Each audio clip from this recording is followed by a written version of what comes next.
Hi, we're talking about Your Money Matters on NDTV Profit, and my name is Alex Matthew. It's been a tough day for the equity markets, and most of the selling has taken place in the IT space, and that's really something of a theme that we've seen in the recent past. But if you think about it, quite a bit of the bad news has started dissipating. I hope that I'm not jinxing anything by saying that. So the question that I'm asking today is, how do you look at small cap funds? And this is where a lot of you actually do have your investments, and you've probably seen an underperformance in all probability over the course of the last 1 year or so. So how should you react? Is this time to double down on those investments? And how should you approach the space? Which schemes should you choose? I'm joined by Prableen Bajpai, the founder of FinFix Research, to talk about just that. Prableen, thanks so much for taking the time. First of all, are people asking you, or have they been asking you, should I pause my SIP in a small cap fund? Should I sell my small cap fund investments? Is there further downside from this point?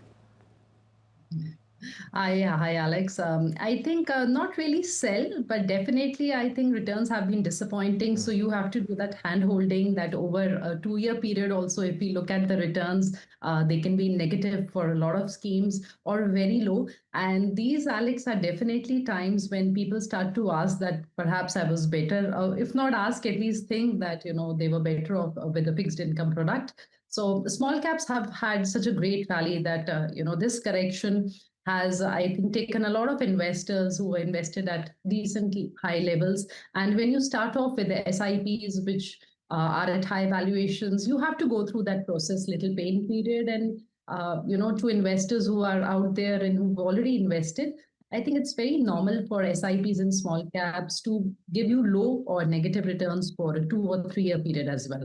So if you've already invested, just stay put. Stay put. But let's talk about some of the schemes, right? So first, let's lay the context to say that a lot of schemes, when small caps were doing incredibly well, took the call to say, we're going to pause fresh investment, especially through the lump sum route. So let's take stock right now. How many are still closed? And we know, for example, that ICICI Prudential opened up once again, and they don't have the largest AUM, just over 8,000 crore rupees last I checked, right? So they took that call. They've opened up. So what is closed right now? Right. So SBI has been one of the first fund houses, Alex, and they did this long back in 2020 that they still have the 25,000 capping. A lot of fund houses then followed in 23, 24. Kotak was there, then they reopened again. Nippon was there. Tata is still close to lump sums. And ICICI, I think, is a name, because fresh investments were paused in March of 24. And it is also a name from the fund house where their chief, Mr. S. Narain, had given, quite a warning signal that it's not the time to take in allocations to small caps. So they've opened it up. So, which also, of course, puts everybody to think that, is it a good time now to invest in small caps? And I think over this time period, while a few fund houses are still moving on with those restrictions on lump sums, a majority of them are open to STPs and SIPs with a very decent sort of a capping, let's say 2 lakh a day or 50,000 a day, which is okay, which is almost like open, but lump sums are still a lot of SIPs are close to. But overall, I think small caps have relatively underperformed the benchmark indices. And during this time period, we've actually seen a lot of small cap stocks fall by 40 to 50%, Alex, from their peaks. So some euphoria is gone. That craze which was there to catch the best performer, I think that's also evaporated. So perhaps, it is time to relook, and for those who've already invested, to continue. Yeah, some of the data that you've pulled up, Prableen, is really very stark. From the 23rd of September to the 23rd of February, 14% downtick for the small cap index as a whole. And of course, you can argue that small cap funds, by and large, do manage to beat the benchmark, but here we're still talking about negative returns for quite a few of them. And those that missed the bus really missed the bus. So let's talk about how schemes have performed, right, over the last 1.5 to 2 years, because that's really been the pain point and the period of underperformance. Right.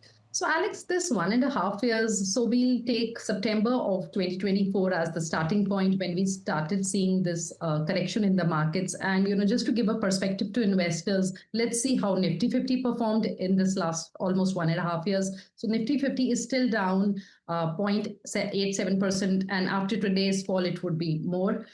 Mid cap index is down by negative 2.42%, in small caps, as you just mentioned, still down by close to 14%, 13.94 to be precise.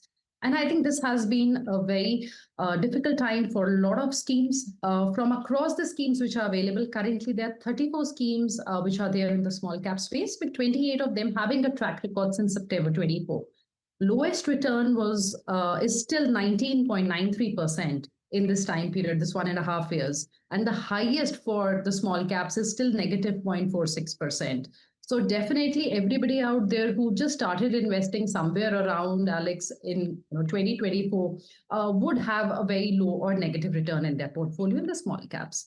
2-year SIP, if we see, let's say we say that 24 February you started and now we are in 26 February, the highest returns in the small caps currently in SIP terms is 7.78%, and the lowest is negative 8.17%. The benchmark is down by minus 2.71 in terms of SIPs. And this is also why, Alex, the SIPs do help a lot.